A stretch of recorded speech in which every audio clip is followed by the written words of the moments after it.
Hi hello friends, good morning. ఎలా ఉన్నారు? నేను మీ వినోద్, చైనా నుంచి. ఇప్పుడు మనం రెగ్యులర్గా వినే మాట ఏంటంటే టారిఫ్ టారిఫ్ టారిఫ్ అని చెప్పేసి మాట్లాడుతూ ఉన్నారు. ఎందుకు టారిఫ్? 145-125% టారిఫ్ అంటే అది ఆషామాషి విషయం కాదు. ఎస్పెషల్లీ చైనా వాళ్ళ ఫ్యాక్టరీస్ పరిస్థితి ఎలా ఉంది, సప్లయర్స్ ఎందుకంట రక్త కన్నీరు గారుస్తా ఉన్నారు, ప్లస్ మన ఇండియా సైలెంట్ గా ఉండడానికి కారణం ఏంటి, దీనివల్ల ఏ కంట్రీస్ బెనిఫిట్ అవుతాయి, ఏ సంగతి నేను వీడియోలో మీకు డీటెయిల్ ఎక్స్ప్లెయిన్ నేను ట్రై చేస్తాను. నా ఒపీనియన్ ప్రకారం ఏంటంటే నేను చెప్పే ఇన్ఫర్మేషన్ మొత్తం ఏంటంటే గ్రౌండ్ ఫ్యాక్ట్స్ ఉంటాయి అనమాట. అంటే గ్రౌండ్ రియాలిటీ. ఇక్కడ నేను చూస్తున్న విషయాలు మీకు చెప్పడానికి ట్రై చేస్తాను, ఎందుకంటే ఈ పర్టికులర్ ఫీల్డ్ కి సంబంధించిన వాడిని కాబట్టి. ఎందుకంటే నేను కూడా ట్రేడింగ్ చేస్తాను, మేము కూడా ఎక్స్పోర్ట్స్ చేస్తుంటాం కాబట్టి మాకు కరెక్ట్ ఇన్ఫర్మేషన్ ఉంటుంది అన్నమాట దీని గురించి. ఓకే, మాట్లాడదామా? దానికన్నా ముందు వచ్చిన రిక్వెస్ట్ అంటే ఒక లైక్ మాత్రం ఫర్ షూర్ కొట్టి మన ఛానల్ మొత్తం సపోర్ట్ చేయడం. Okay, let's go. ఫ్యాక్టరీస్ అందరూ రక్త కన్నీరు ఎందుకు గారుస్తున్నారు? యూఎస్ టారిఫ్ వల్ల ఎఫెక్ట్ అయినారా? అసలు చైనాల పరిస్థితి ఎట్లా ఉంది, ఏం సంగతి అని తెలుసుకోవడానికి చాలా మందికి ఇంట్రెస్ట్ ఉంటుంది. సో దాని గురించి చెప్తాను నేను మీకు. చైనాలో పరిస్థితి ఎట్లా ఉందంటే ఆల్మోస్ట్ ఏడ్చి తూర్చుకున్నట్టు ఉంది అనమాట. ఎందుకంటే ఇప్పుడు యాక్చువల్లీ ఏప్రిల్, మే, జూన్, జూలై అనే ఈ 4 పర్టికులర్ మంత్స్ ప్రతి ఒక్క సంవత్సరంలో చాలా పీక్ టైం ఉంటుంది అనమాట. అంటే ఆల్మోస్ట్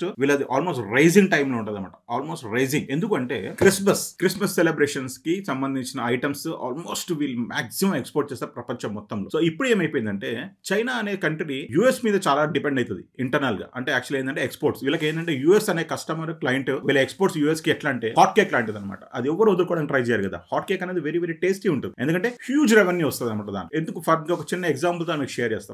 ఫర్ ఎగ్జాంపుల్ ఈ కోమ్ ఉంది, ఇది ఒక బెస్ట్ క్వాలిటీ కోమ్. ఈ పర్టికులర్ కోమ్ ని వీళ్ళు ఆల్మోస్ట్ ఒక 10 వెరైటీస్ తయారు చేయగలుగుతారు. అంటే almost US is the top quality అనమాట. అంటే రా మెటీరియల్ యూస్ చేసి తయారు చేసే కెపాసిటీ ఉన్నప్పుడు ఏంటంటే 100 రూపాయలకి అమ్ము. ఇదే ఇంకా నెక్స్ట్ వచ్చే 1 అంటే 100 రూపాయలకి అమ్మి 10 రూపాయలకి ఎట్లా అమ్ముతారు అంటే worst quality raw material use చేసి తయారు చేస్తారు. కాబట్టి వాళ్ళు ఏం చేస్తారంటే దీన్ని 10 రూపీస్ అమ్మగలుగుతారు అన్నమాట. మీకు అర్థమైందా? సేమ్ ప్రోడక్ట్ 3 అంటే ఆల్మోస్ట్ 10 స్టేజెస్ ఆఫ్ వెరైటీస్ ఉంటాయి. మన ఇండియన్ వాళ్ళు ఇంపోర్ట్ చేసుకున్న దాన్ని బట్టి నేను చెప్తున్నాను అనమాట. 100 రూపీస్ వర్తున్న మెటీరియల్ ని ఇంపోర్ట్ చేసుకున్న వాళ్ళు యూఎస్ వాళ్ళు అయితే 10 రూపీస్ వర్తున్న మెటీరియల్ మన వాళ్ళు ఇంపోర్ట్ చేసుకుంటారు. ఎందుకంటే మన మారోడీస్ వాళ్ళు ఆ లెవెల్లో మన స్టాండర్డ్స్ ని సెట్ చేసి పెట్టినమాట. మన దరిద్రం అది. ఓకేనా? కానీ ఈ చైనా వాళ్ళు ఎందుకు ఎట్లా ఎఫెక్ట్ అవుతున్నారంటే ఫస్ట్ ఆఫ్ ఆల్ ఏ మిషనరీ అన్నా కానీ వీళ్ళు ఏంటంటే మిషనరీస్ మీద చాలా హ్యూజ్ ఇన్వెస్ట్మెంట్ చేసి ఉంటారు. మిషనరీస్ కానీ, రా మెటీరియల్స్ కానీ, లేబర్ కాస్ట్ అవన్నీ చాలా ఇన్వెస్ట్ చేసి ఈ ప్రొడక్ట్స్ ని తయారు చేస్తూ ఉంటారు కదా. ఇప్పుడు యూఎస్ కి తయారు చేసినప్పుడు ఏంటంటే వాళ్ళు యూజ్ చేసే మిషనరీస్ సేమ్, రా మెటీరియల్ మాత్రం హైఫై రా మెటీరియల్ యూజ్ చేస్తారు. మ్యాన్ పవర్ కూడా సేమ్ యూజ్ ఉంటుంది, ఎందుకంటే మిషనరీ రన్ చేయడానికి. కాబట్టి ఏంటంటే వాళ్ళకి ఇన్ కేస్ వాళ్ళు 100 రూపీస్ అమ్ముకున్నా కానీ వాళ్ళకి బెనిఫిట్ వస్తుంది. ఆల్మోస్ట్ మిగిలిపోతుంది, చాలా డబ్బులు మిగులుతాయి. ఎందుకంటే same machinery, same man power. Unfortunate ఇప్పుడు ఏంటంటే వేరే మీన్స్ మన కంట్రీకి ఎక్స్పోర్ట్ చేస్తారు అనుకోండి, అది ఏంటంటే రా మెటీరియల్ వరుస యూజ్ చేస్తారు. కాబట్టి కానీ వాళ్ళ ఎంగేజ్మెంట్ ఆఫ్ ద బిజినెస్ అనేది వాళ్ళ మిషనరీ మాత్రం సేమ్ మిషనరీ ఉంటుంది, సేమ్ మ్యాన్ పవర్ ఉంటుంది. కానీ వాళ్ళ క్వాలిటీ ఆఫ్ మ్యానుఫ్యాక్చర్ చేసే ప్రోడక్ట్ ఏంటంటే ఓన్లీ 10 రూపీస్ వర్త్ ఉంటుంది అన్నమాట. సో కాబట్టి ఏంటంటే వీళ్ళు ఎక్కువ మట్టుకు వెస్టర్న్ కంట్రీస్ కి, యూరోపియన్ కంట్రీస్ కి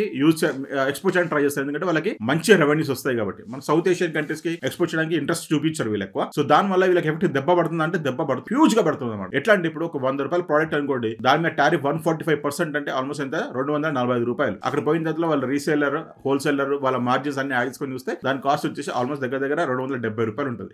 100 రూపాయలు దొరికే ప్రోడక్ట్ ని 270 రూపాయలు కొనమంటే కొనడు కదా. ఇప్పుడు ఆల్మోస్ట్ యూఎస్ లో ఉన్న పరిస్థితి అదే అనమాట. సో చైనా వాళ్ళు ఎలా ఎఫెక్ట్ అవుతుంది? ఇప్పుడు చైనా వాళ్ళు ఏమంటున్నారంటే మాకు ప్రాక్టికల్ గా జరిగే ఎగ్జాంపుల్, ప్రాక్టికల్ గా మాకు వచ్చే ఎంక్వైరీస్ ఎట్లున్నాయంటే ఆల్మోస్ట్ వాళ్ళ ద్వారా వీళ్ళు మ్యానుఫ్యాక్చర్ చేసుకుని పెట్టుకున్నారు. ఎందుకంటే ఇది పీక్ టైం కదా. వీళ్ళు పీక్ టైం వచ్చినప్పుడు ఏం చేస్తారంటే అన్ని డిఫరెంట్ వెరైటీ ఆఫ్ టాయ్స్ కానీ అన్ని మ్యానుఫ్యాక్చరింగ్ ప్రొడక్ట్స్ అన్ని తయారు చేసుకుని పెట్టుకున్న తర్వాత హ్యూజ్ ఇన్వెస్ట్మెంట్స్ పెట్టి ఇప్పుడు వాళ్ళు ఎక్స్పోర్ట్ చేయలేకపోతున్నారు. ఎందుకంటే అది యూఎస్ క్లయింట్ ఉంటారు కదా, యూఎస్ సప్లై క్లయింట్ ఏమంటాడంటే నాకు ఇది 100 రూపాయల ప్రోడక్ట్ పంపించా అని చెప్పేసి అంటాడు. కానీ ఇప్పుడు ఏమైంది, ఎక్స్పోర్ట్స్ డ్యూటీ అంతా కలిపి దగ్గర 240 రూపాయలు అయింది. కాబట్టి వాళ్ళందరూ ఆ ప్రోడక్ట్స్ రిజెక్ట్ చేస్తారు. అంటే వాళ్ళు క్యాన్సిల్ చేస్తారు, మాకు వద్దురా బాబు, మేము అమ్ముకోలేము మార్కెట్ లో, కాబట్టి మాకు వద్దు అని చెప్పేసి అంటున్నారు. అదే వీళ్ళు ఆల్రెడీ మ్యానుఫ్యాక్చర్ చేసుకొని పెట్టుకున్నారు, మిషనరీని ఇన్వెస్ట్ చేసినారు, ప్లస్ మ్యాన్ పవర్ ఇన్వెస్ట్ చేసినారు. ఇన్వెస్ట్ చేసిన తర్వాత వాళ్ళు అమ్ముకోవాల్సింది కదా, అమ్ముకోకపోతే వాళ్ళు ఏం చేసుకుంటారు, స్క్రాప్ అయిపోతుంది కదా. కాబట్టి వీళ్ళు ఏం చేస్తున్నారంటే నార్మల్ వేరే కంట్రీస్ కి ఎక్స్పోర్ట్ చేయడానికి మమ్మల్ని రిక్వెస్ట్ చేస్తారు అంటే మేము వేరే కంట్రీస్ కి ఎక్స్పోర్ట్ చేస్తుంటాం కాబట్టి. అంటే మాలాంటి ఎక్స్పోర్టర్స్ చాలా మంది ఉంటారు ఇక్కడ. సో వాళ్ళందరినీ రిక్వెస్ట్ చేస్తారు అనమాట. ఈ పర్టికులర్ ఐటమ్ ఉంది, ఈ పర్టికులర్ ప్రోడక్ట్ ఉంది, దీని వర్త్ యాక్చువల్లీ ఇంత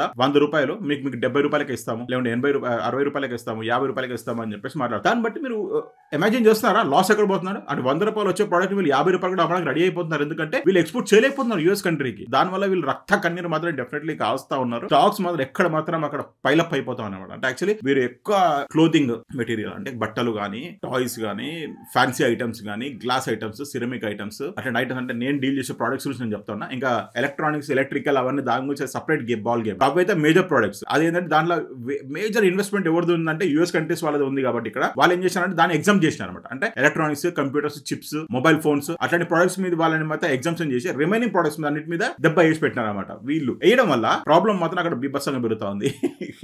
ఇలా సంగతి ఎట్లుందంటే అబ్బో చెప్పలేము అబ్బా. చాలా మంది మాత్రం బీభత్సంగా ఏడుస్తున్నారు, చాలా ఏడుస్తున్నారు, టూ మచ్. కరెక్టేనా? మన ఇండియా సైలెన్స్ ఉండడానికి కారణం ఏంటి? మన ఇండియా ఏంటంటే యాక్చువల్లీ ఇప్పుడు చాలా క్రిటికల్ స్టేజ్ ఉందబ్బా. క్రిటికల్, ఫ్రాంక్ గా చెప్పాలంటే క్రిటికల్ అంటే ఆల్మోస్ట్ కత్తి, రెండు వైపులా కత్తి ఉంది కదా, ఆ కత్తి మధ్యలో నిలబడింది. ఎటువంటి రాంగ్ స్టెప్ వేసినా గానీ దెబ్బ మాత్రం బీభత్సంగా పడుతుంది. చాలా మంది ఏమనుకుంటున్నారంటే ఫస్ట్ ఆఫ్ ఆల్ ఇప్పుడు ఇండియా వల్ల మనకి ఏమన్నా అంటే యాక్చువల్లీ యూఎస్ కి కోపం వచ్చి మేము ఇండియన్ ఎక్స్పోర్ట్స్ మీద కూడా టారిఫ్ పెంచేస్తామా.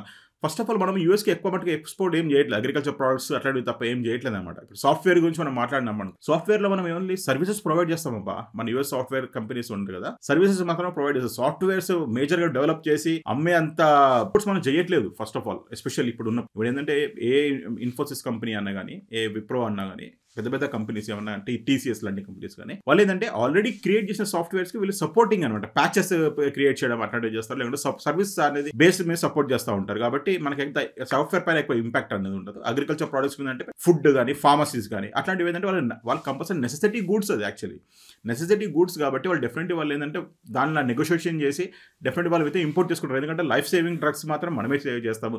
జనరిక్ మెడిసిన్స్ మనం పంపిస్తాం కదా ఇక్కడ నుంచి యూఎస్కి, పంపించినప్పుడు డెఫినెట్లీ వాళ్ళు ఏంటంటే వాళ్ళకి రిక్వైర్మెంట్ అది లేకపోతే బతకలేరు కదా. కాబట్టి వాళ్ళు ఏంటంటే దానిలో కంపల్సరీ దిగి వస్తారు. అన్ఫార్చునేట్లీ ఇంకోటి ఏమవుతుందంటే ఫార్మసీస్ కంపెనీస్కి సంబంధించిన వారికి ఏ రా మెటీరియల్ అన్నా కానీ మనం చైనా నుంచి ఇంపోర్ట్ చేసుకుంటాం. మనకి చైనాకి ఇప్పుడు గుడ్ రిలేషన్ ఉంది అనుకున్నాం. ఫస్ట్ ఆఫ్ ఆల్ ఏంటంటే మనం ఈ పర్టికులర్ కంట్రీని మనం నమ్మలేము, ఎందుకంటే మన బ్యాక్ స్టాబింగ్ మాత్రం చాలాసార్లు జరిగింది. కాబట్టి మనం రెండు వైస్ వర్స అంటే యూఎస్టీ మనం బీభత్సంగా నమ్మలేము, ఈవెన్ చైనాని కూడా బీభత్సంగా నమ్మలేము, ఎందుకంటే రెండు దొంగ దెబ్బ తీసే కంట్రీలు అన్నమాట, పెద్ద పెద్ద కంట్రీలు. కాబట్టి మనము ఈ టైంలో సిచ్యువేషన్లో మనం చాలా సైలెంట్గా ఉంటేనే చాలా మంచిది అనమాట.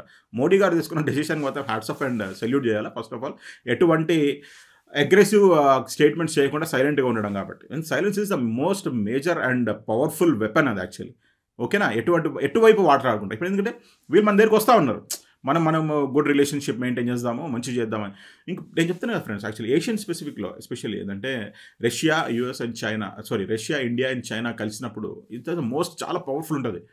చాలా అంటే వెస్టర్న్ కంట్రీస్ అన్ని భయపడతా ఉంటారు ఫస్ట్ ఆఫ్ ఆల్, ఎందుకంటే ఈ మూడు కంట్రీలు కలిసిన అంటే చాలా పెద్ద డేంజర్. వాళ్ళందరూ మేజర్గా వాళ్ళు ట్రై చేస్తూ ఉంటారు ఏంటంటే మనని విడగొట్టి దూరం పెట్టడానికి ట్రై చేస్తూ ఉంటారు. ఓకేనా? సో అది నా ఎగ్జంప్షన్ యాక్చువల్లీ. మీరేమనుకుంటారు? మీరు అమూల్యమైన కమెంట్ మాత్రం డెఫినెట్లీ పోస్ట్ చేయండి. సో ప్రస్తుతానికి కూడా సిచ్యువేషన్ మాత్రం ఇక్కడ మాత్రం చాలా వరస్ట్. చాలా మంది అయితే ఏడుస్తూ ఉన్నారు, ఫ్యాక్టరీస్ మాత్రం బీభత్సంగా క్లోజ్ అవుతున్నాయి, ఎంప్లాయ్మెంట్ కూడా పోతా ఉంది. ఎస్పెషల్లీ చెప్పాలంటే ఇంకా టెక్ కంపెనీస్కి అయితే ఎటువంటి ఎఫెక్ట్ లేదు, ఎందుకంటే దానిపైన ఎగ్జంప్షన్ ఉంది కాబట్టి. ఎస్పెషల్లీ లైక్ ఫాక్స్కార్న్ అట్లాంటి కంపెనీస్ పెద్ద పెద్దవి, దాంట్లో కూడా హ్యూజ్ ఇన్వెస్ట్మెంట్స్. మొత్తం ఏంటంటే బ్లాక్ రాక్, మీకు బ్లాక్ రాక్ అనే కంపెనీ అయితే వినే ఉంటారు, వాళ్ళ కంపెనీకి సంబంధించిన ఇన్వెస్ట్మెంట్స్ అన్ని దీంట్లో ఉన్నాయి కాబట్టి వాళ్ళకి ఎక్కువ ఇంపాక్ట్ ఉంటుంది. ఎందుకంటే యూఎస్ గవర్నమెంట్ కూడా హ్యాండిల్ చేసేదంటే బ్లాక్ రాక్ అనే కంపెనీ హ్యాండిల్ చేస్తూ ఉంటుంది.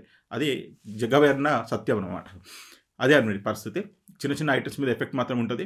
ఈ స్టెబిలిటీ, అన్స్టెబిలిటీ అనేది చాలా మట్టుకు సెటిల్ డౌన్ అవ్వడానికి కొంచెం టైం పడుతుంది. చెప్పలేం ఎట్లుందో పరిస్థితి, తెలియదు కదా. వీళ్ళకి మాత్రం ఎఫెక్ట్ మాత్రం బీభత్సంగా పడ్డది. చైనాకు పడ్డ పంచ అంతా ఎంత కాదు, చాలా హ్యూజ్గా పడ్డది. అంటే మేఘపోతు గాంభీర్ అయితే మాత్రం ప్రతిస్తూ ఉన్నారు, ఎందుకంటే ప్రతి ఒక్క బిజినెస్ అంటే వీళ్ళు యాక్చువల్లీ ఎక్స్పోర్ట్స్ చేస్తారు కాబట్టి బిజినెస్ చేసుకునే వాళ్ళకి ఏంటంటే customer satisfaction is very important.